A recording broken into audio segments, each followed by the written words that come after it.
Hello and welcome to Logic ERP. Subscribe to our YouTube channel and press the bell icon to stay updated with the latest videos.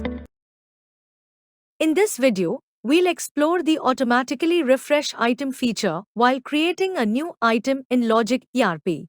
So let's get started. Head to the Setup Items Multiple Pack Sizes. Click on Configuration. Here you will find an option labeled as Automatically Refresh Items. We already kept the feature disabled in the configuration. Let's observe its impact. Since the feature has been disabled, the items list is not displayed on this screen. Instead, you can make use of the filter tree to view the items as per your requirement.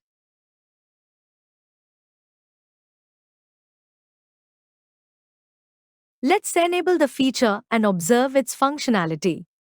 Close the screen to refresh and then open it again. You'll notice that the item list is now displayed automatically.